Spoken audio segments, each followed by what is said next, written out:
Hey, everybody, it's Eric alongside Rod. We're here with our special guest, Carson Cooper, sophomore at Michigan State. And I don't know, I wouldn't say starting center, but one of the important players playing the five at Michigan State anyway. So, um, and I guess, we're very excited to have you here because, it's summer and I know that the season's going on. Moneyball's happened. People have seen the transformation of your body and your game from before. And so thanks so much for coming on the show. We really appreciate it a ton.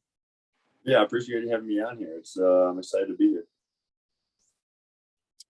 All right. Well, yeah, again, I echo Eric's words. We're really glad you've joined us.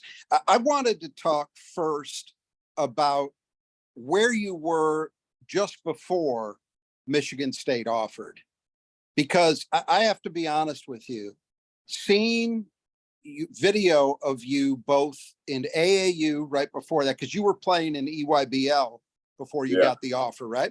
And seeing some of your IMG footage, it was stunning to me that you didn't have a bunch of high major offers. I couldn't understand it. And because again, and this is obvious to you, I'm sure, and to a lot of listeners, with your size and your athletic ability, that's normally the stuff that a high major program, even if they think you're raw, they're gonna take a flyer on you, figuring, well, over a couple of years we can develop this guy. And then to compound it, it's not as if you were playing in the middle of nowhere. You played your junior year at Bates Academy, right? Yeah. And then you transfer to IMG for your senior year. You're playing EYBL the spring before you get the offer from Michigan State. I'm just curious if you have any thoughts as to why your recruitment was that quiet up until that point, because it just doesn't make any sense to me. Don't get me wrong, I'm very grateful it was, because it means you've ended up at MSU and not somewhere else. But what do you think the reason was? Yeah, I think about that every day too. And I got it. It's like what you said, everything happened perfectly because I ended up here and I wouldn't want to be anywhere else. And Tom Izzo took his chance on me, and everything. But yeah, like what you said, my high school journey was really interesting. It was definitely not the traditional way to go.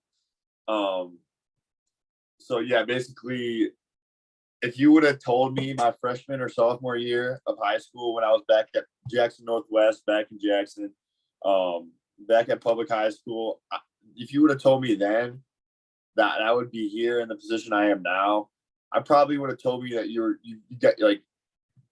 were joking with me or something, like you're trying to bust my balls or something, but then MC Pratt, once COVID hit, I didn't know if I was going to have a junior season there at Northwest.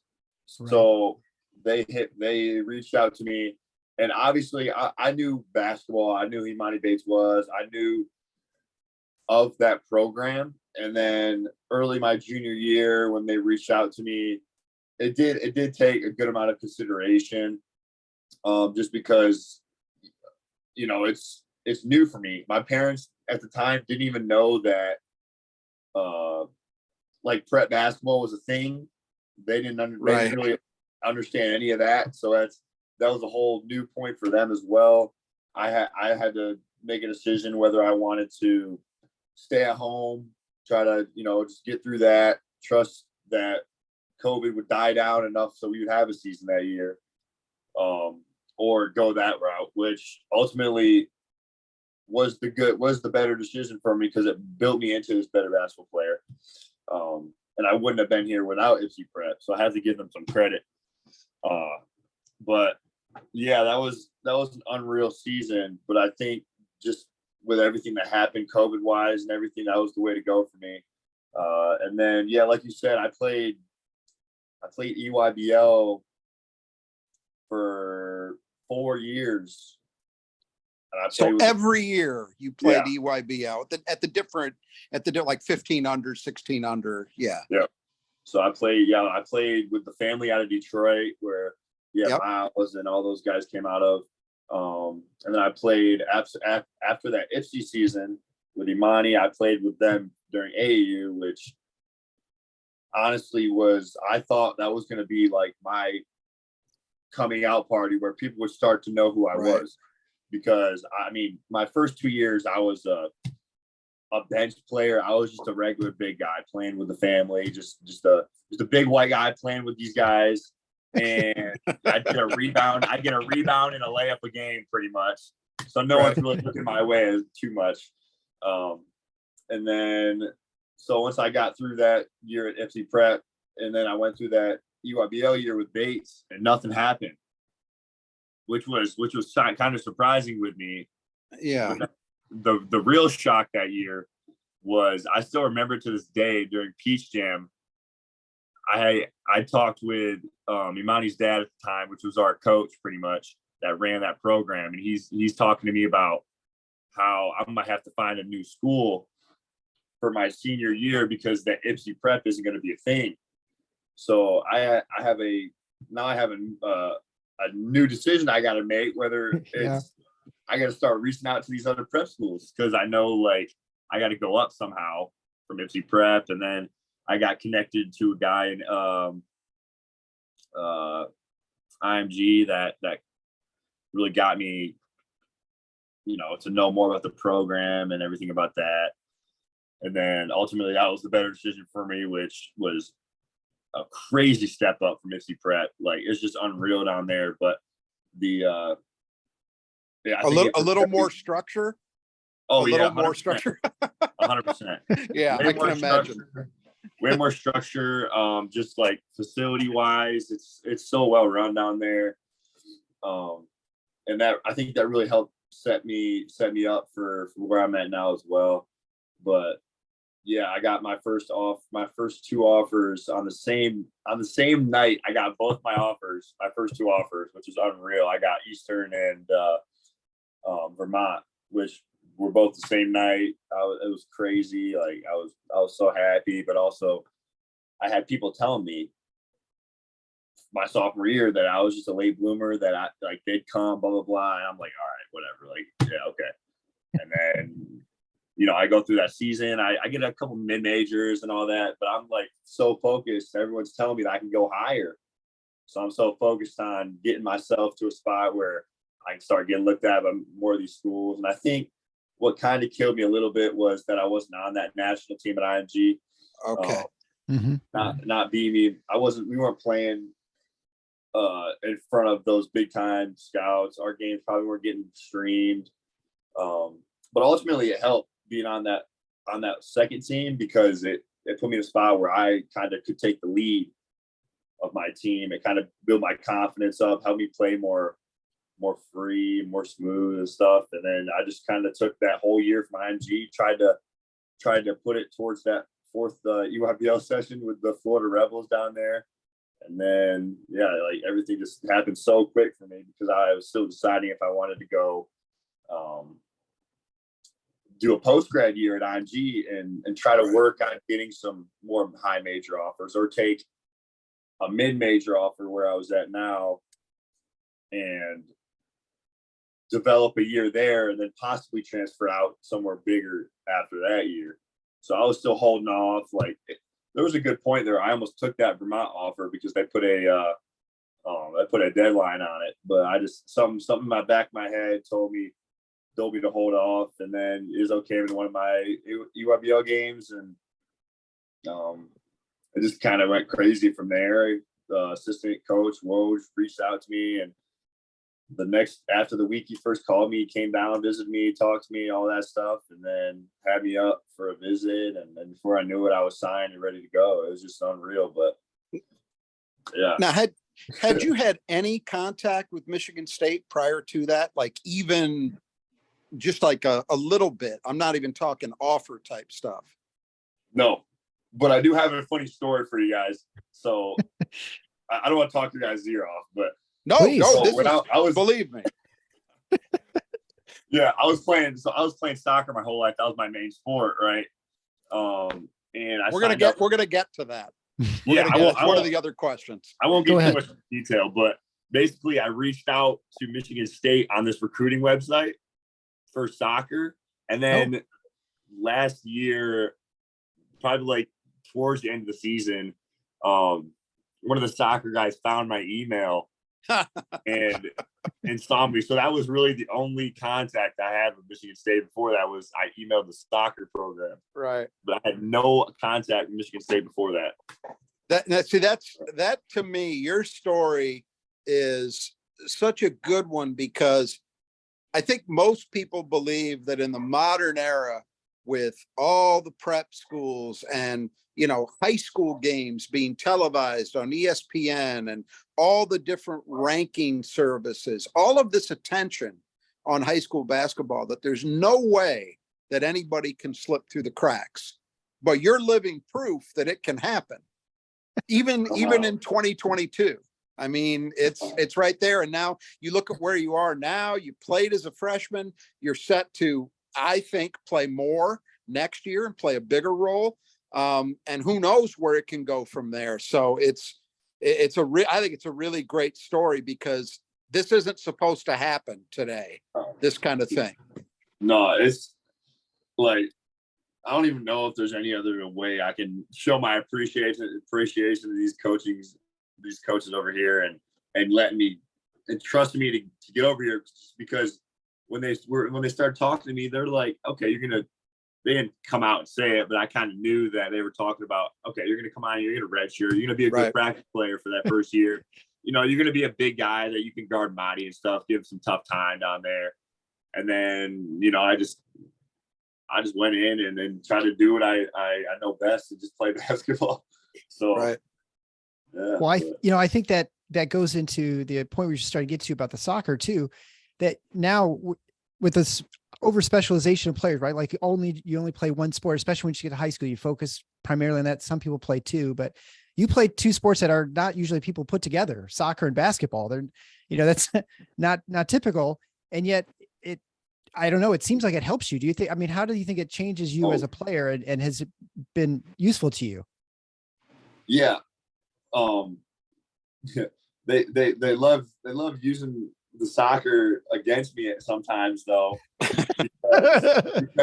because if I like bobble a pass or if I like get tripped up or something like that, they use it against me so quick. But they don't ever give me props for doing it to get me where I was, because me being a goalie, I think that was what really translated a lot of my footwork and me being able to catch the ball well and everything. But I think that's what they like too. It just made me so mobile, and I didn't even know it. Like, I didn't know it was prepping me to be a Division I basketball player at Michigan State. I'm not training doing this thinking I'm going to get here, but it's just I kind of notice it every now and then. Like, think about it. Like, hey, I wonder how far back I'd be if I didn't play soccer. Even if I played a different position, like, I wonder how different it would be. But yeah, I wonder, are you really good at drawing fouls and faking injuries? Is that helpful with soccer? No, I would say I was one of the tougher guys. I was getting beat up there in some games, but it made me tough, I guess. I don't know. My nose is crooked. My nose is crooked now because I've gotten hit in the face so many times. Yeah, watching you last year coming in as a freshman, and the way you were able, I thought especially, to defend pick and roll, where lateral movement is so important. That to me seemed to be the biggest thing, that it was just kind of obvious. Like, yeah, that translates. And it was probably something that you really had to work on as a goalkeeper when you were playing soccer. So if we could find any other 6'11" goalkeepers, I think there's something to be said for that. I'm not sure how many of them there are floating around. Yeah, who knows? But yeah, but like that, yeah, that's what I think about too. Sorry to cut you off, but no. But yeah, like, I knew coming in too that I'm not going to come in and be a 15-10 guy. Like, that's not going to happen. I'm going to come in, I'm going to play solid defense. That's what I'm going to get playing. Like, that's how I'm going to get playing time. So, like, that's where just me playing basketball came into play, when I was just playing defense and getting rebounds and catching the lob every now and then. That was what it was, just simple for me. So. And you can make a hell of a career doing those things, especially at a place like Michigan State, where it's really valued. Yeah. And that will get you minutes. So going back to something you were mentioning just a few moments ago, when you got the offer and you were saying how they didn't come right out and tell you that you were going to be a practice player, but that kind of seemed to be the way it was likely to go. And I do think that Coach Izzo might have even mentioned after they signed you that the thinking at that point was you'd probably redshirt. Obviously, we all know now that didn't happen. And in fact, your role kept increasing as the year went on. Where was your head at, though? Like when you got to Michigan State last summer, were you thinking, all right, this is going to be a developmental year for me?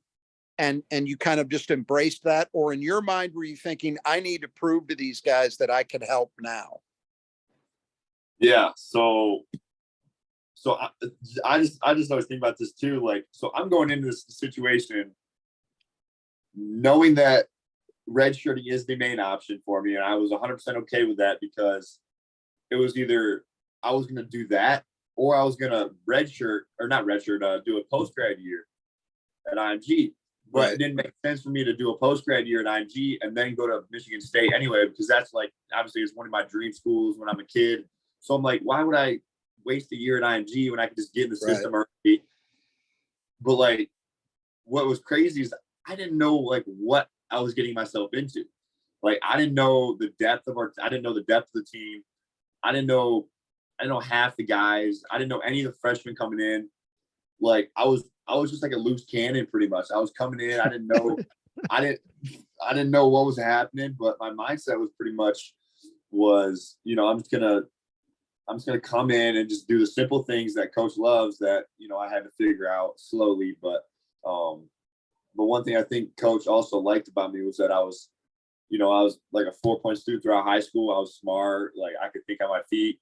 So me being able to play like scout team and also be able to pick up things quicker and also be able to, be a competitive guy to play defense with. But I don't know. I didn't want to overthink anything when I was coming in. I didn't want to be I couldn't be too cocky or arrogant coming in because they're taking a chance on me. So I just came in. I was humble to be there, and I put my head down and did what coach wanted me to do. So then at what point did it change for you? At what point did you realize it didn't go right up to the Gonzaga game, did it? I mean, you must have known before then, but how long before the season started did you realize, all right, I'm actually going to get a chance to play this year? Yeah. So, it was a lot earlier than the Gonzaga game. It was actually probably might have been over a month before that they started talking to me about it. Might have been closer to 2 months to be honest, but I don't know how much they were letting like the media and all those people know. I don't know how that was all going down, but yeah, they discussed with me probably would have been halfway through the summer, or maybe close to 3/4 way through the summer, where they're starting to talk to me about, all right, like, you put us in a position where you could be vital to us this year, but it's ultimately now your decision whether you want to stick with developing this year or play and possibly be like a role player. So I ultimately thought, like, all right, well, I might not play every game, but I feel like every minute that I get in the court is ultimately going to be good for me, just experience wise, Right. and being able to get my legs under me that freshman year, right? So, yeah, that was just how that went down a little bit. So, obviously you played freshman year in which you weren't sure how much you're going to play. What surprised you most about either the game or at Michigan State when that season? Was there something that just came out and like, wow, I didn't expect that? Well, okay, this might sound a little odd, but when I got here and started like playing and practicing with these guys, like, I fit in so quickly, and then before I knew it, like, playing against these guys was just like almost second nature for me. I felt like,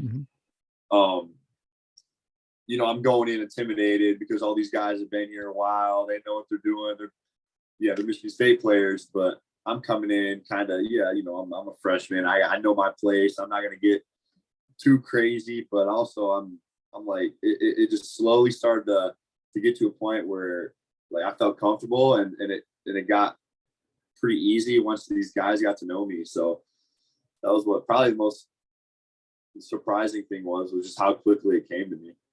Do you think that's a reflection, just the culture at Michigan State? Is that typical what you had? Because you've been in a number of different teams that you kind of, went into at Bates Academy and then IMG. You sort of had to, meet everybody and get into a system.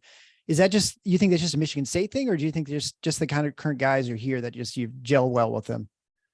No, I think Izzo just being who he is and like who the guys he picks are all like those down to earth guys. They go there knowing that he's not going to go pick up 4 or 5 new guys after the year's done and change up the entire, change up the whole vibe of the team and possibly rupture like the locker room or anything like that, like being able to keep that sound. But I think that's just how he is too. And, him being that his old school self and trusting like the guys that he recruits was what made me like feel like home, like those guys are family. So I haven't been out to Moneyball. Eric has, but I've seen a lot of video from their practice, all the stuff that's been floating around this off season. And to my eyes, it seems pretty easy to tell that yourself and also Jackson and Marty have all made pretty serious physical transformations this off season. You and Marty look noticeably bigger in the upper body, and Jackson looks like he's just in tremendous shape. I mean, he looks like Joey Hauser. Yeah. How much better do you think the three of you at the 5 spot are going to be this season? Because obviously, I'm sure you know at least a little. You guys try to keep the outside noise outside, but I'm sure going into last season, a lot of people had questions about the 5, and even at different points during the season. How much better do you think you guys are going to be collectively? Yeah. So the Coach Woj, the assistant, he uses the term we're a 3-headed monster.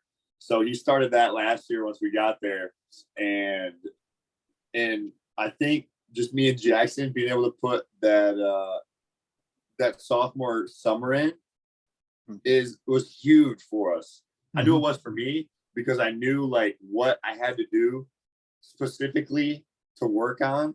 Like, my freshman summer, I'm playing AAU at the time. I don't know what I'm doing. I'm over here trying to pick up an offer, but now like this summer I can specifically get feedback on what I need to do, what I need to work on. Like the same thing with Jackson. Monty's been through it, so he knows what to do. But I think just we all push each other to just get the best out of each other. And I think that after we all got that first little snippet in, like me and Jackson getting our freshman legs under us and everything, it's just the game's gonna slow down for us, is what everyone says. Yeah. And yeah, like everyone's put their body like through some crazy stuff to help get us back to the shape that Izzo wants us to be at. I know Jackson's cut down a little bit, put on muscle. Marty somehow keeps putting on muscle. I don't understand that. And yeah, I think I put on like 10 to 12 pounds of muscle, and I've been trying to get my weight up because he's really big on getting you to a specific weight. But since I've been here, I've already gained like 30 pounds since my freshman year. So it's just like trying to take every summer and use it. Have you seen a big, I know, Dr. Lorenzo Guess is now running the strength and conditioning program. Yeah. Has that been important with the three of you guys, you think, in terms of the changes you've been able to make? Yeah, I think so. Obviously we all of our bodies require different things. Like for Marty, it was pretty much just, he was pretty much maintaining what he had while just getting stronger. Jackson, I think he was more of like, he wanted to slim down, get quicker, while also gaining muscle, which is just going to come naturally, just lifting. And then me, like, they wanted me to just pretty much work on my upper body and just fill that out to like basically catch up with my legs. But yeah, there was countless hours where I just fell in love with the weight room this summer. Like it just became a spot where I just go and just get my upper body work in, and that's pretty much what got me to where I'm at now, is just getting those little times, a couple days of the week. Like even during the summer when we were off, I would, Jackson being only like 40 minutes away, I'd come up a couple times a week, show face to coach, which is important, and then go do my lift, maybe get some shots up, and just head back home, which is like another perk of me being here, just being so close to home. But I don't know, it's a perfect situation for me. Yeah, I walked through that weight center last season before the Michigan game. It's impressive facility that you have there, and especially with those pictures they have up, the various players, progressing. I mean, that's got to be pretty inspiring to you, just watching Gabe Brown, transform, or Xavier Tillman. Look what a difference in just 3 years those guys did. So I imagine, last year there was a lot of concern within the fan base about the fact that there were not as many scholarship players as there could be. That was the Michigan State was not deep. This year, there's no trouble with depth. There's plenty of depth, right? What do you feel it's got to be ferocious. Everybody on that team has got to know it's going to be hard to get minutes in this team. There are only 200 minutes that go around, right, in a game. So has it seemed different to you from last year as far as the intensity of the practices and the competition? At certainly your spot, there are three of you kind of battling for minutes of the five. Yeah, it's like last year, I'd say when I woke up and saw that we had practice on the schedule, it did me a little bummed out. Me knowing that I had to go out, like we basically had practice, but now when I see that on the schedule, it gets me excited, because these practices have been so fun with these guys, because there's like, even when we play, there's so many combinations with teams that we put together, and like who you're playing with. Like one game I'll have AJ on my team with Jaden, and then the next game I might have Xavier Booker and Tyson Walker on my team. Like it's so fun to just be able to play with different guys, and just those guys, and everyone's making each other better, especially with these freshmen that come in. AJ and Tyson are pushing them, getting in their face and stuff like that. So that's also what makes it fun. The same thing we're doing with Booker, all the bigs are trying to get him like out of his shell, to get him more, get him out more emotional, being that guy that's just gonna start taking people's heads off, hopefully. But it's fun to get out on the court with those guys. You've been through a season now. You went to Sweet 16, so you kind of a feel for what it took to get to the Sweet 16 last year. You probably have a good feel for what steps you guys need to do for next year, for this season, to go even further. What do you think is the biggest thing that Michigan State has to do this season that to get where you want to go this year? Yeah, I think a lot of it is just gonna be natural, because everyone that's here now has played at a high enough level. Like even some of the freshmen being who they are and where they played at, like Fears being able to play with like USA and all those guys playing these camps and stuff. They know how to play basketball. And I think a lot of it this year is going to be just how we mold and how we play together, and just being able to trust each other. I don't think there's one thing that I can really focus on that really like is going to be the stepping stone. So what we need to do this year, I think it's just going to come naturally.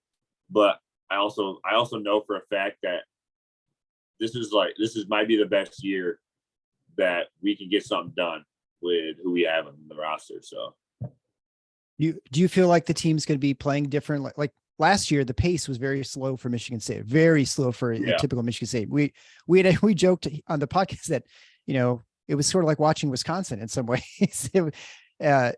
Do you feel like, are your practices different? I mean, do you feel like that the way the offense is running is going to be a lot more sort of, we'll say traditional Michigan State, where there's a lot more, running and attacking, blitz runs after baskets? Yeah. Coach has really been enforcing that a lot more heavy than he did last year, with getting that ball out quick, pushing it up the floor. And we've implemented a lot more, quick sets before they can set up their defense, just running down, getting set up straight into it. So we're not using too much of that shot clock. Like you said, in Wisconsin, they're using all the entire shot clock, right? But I think, obviously the freshman being a freshman, they still got to pick up on the offense and how we play and stuff like that. But I think we're definitely going to play a lot faster than we did last year. Coach is talking about how he wants to get up to 65, 70 shots a game, maybe. So that's exciting for us. Yeah, and that'll obviously, you guys will be a big part of that at the 5, because as I'm sure when Michigan State's fast break is really humming, the 5s rim running are a huge part of it. It's a nice way to pick up some easy points for the stat book. One more thing on that, and then I've got another question. Eric mentioned one thing last year that was unusual by Michigan State standards, and that was the pace. But I thought the other thing that was unusual, and this is something that I think you've shown an ability to do pretty well individually, and that's offensive rebounding. Last year's team was not a standard Michigan State team in terms of offensive rebounding. Is there also kind of an emphasis on getting back to that with this group this year? Yeah, I think especially with Cohen coming in, that's when I know Cohen's on my team and he's going to be crashing that offensive glass. I can't say I'm not going to try for it, but I know that me trying to box out Marty and jump and grab it, there's no shot I'm jumping up and grabbing that rebound with Cohen coming in full speed. 0% chance. But that's what I think he's going to help us just overall do, is just offensive rebound. I think that's what coach is going to love about him. But even the bigs, like today we worked out and we had a good 10, 15-minute spot where we just worked on offensive rebounding, positioning, and finishing with touch, being able to, just manage your way through space and all that. So I think it's definitely going to be a lot better than it was last year. Okay. You mentioned, we've been talking a few times, it's come up what workouts have been like during this off season. And with someone who coaches players hard the way Coach Izzo does, I think there's an old cliche that probably applies, which is if he's not yelling at you, he either doesn't care or he doesn't believe you can really play. I've got to believe, and we know on the outside what expectations are. I think most people are going to have Michigan State in somewhere in the top 5 in the preseason, right there with Purdue at the top of the Big Ten, all of those kinds of things. But I have to believe internally the expectations are even higher than that. I'm sure you guys think you can win the whole thing, and I think you should. Is all of that resulting in any kind of noticeable change from last summer in the way Coach Izzo is dealing with you guys when he does have you in practice, which I know isn't every day because of NCAA rules, but when you're around him, do you see like it's even harder, it's even more intense than what you saw last year because he knows what you can be? Yeah, I've seen snippets this summer so far where he's getting to that point where I think I can almost see in the back of his mind is that Phoenix 2020, whatever, 2024, 2025, right, 4 in his back of his head. Like when we lift, we put up that in the weight room just to remind ourselves what the goal is. But he would say, all right, well, our goal is the Final Four, but this year he's changed that whole dynamic, and he's more of getting into a spot where we're not just talking about getting there. We're going to talk about championship winning basketball. So like that, we've gotten a couple snippets this year so far where he's, you know, gotten into it. He's getting into people's faces and stuff like that. But I think where that's really going to get to a next level is when we come back in like September and early August after school starts. When we start to get into a normal schedule, that's when things are probably going to heat up a lot. Right. But no, I'm excited. Well, I'm not. We absolutely are too. I won't get yelled at as much this year as I did last year, which is awesome for me. Like, Do you really believe that? Hopefully, I'll knock on wood on that one. But I'm not just a freshman anymore, not knowing what I'm doing. So I don't have him. He can't put that on me anymore. So At least you won't be carrying bags, right? I mean, that's one advantage, right? Yeah, that's a positive. You know, since we're on that topic, I wanted to ask you real quickly, and you've touched on a couple of them already, but just what your early impressions are of the 4 freshmen, those guys individually. Yeah. So they all came in, and like they're really impressive. Obviously we all know Cohen. We don't have to talk about that for too long because they do that enough on the media. But yeah, he's unreal in practice, and he does his thing out there. And Booker can shoot the heck out of the ball. That guy doesn't miss, it feels like. But one thing we got to do is break him out of the shell and get him more comfortable just being with us and goofing around and all that. But Derek's my guy. Derek's, I kind of made it my goal, kind of take him under my wing this year, kind of, help him progress, give him little tips and stuff when I can, and just help him through practices. But he can also shoot the lights out. He's been shooting the heck out of the ball in money ball. You've probably seen it if you've been there. Yeah. He doesn't miss that much. And then I'm really excited to see how Fears turns out, because with AJ, Tyson, and Trey being able to play against them every day, like, you have no choice but to get better. And it's going to piss you off having those guys guard you all the time.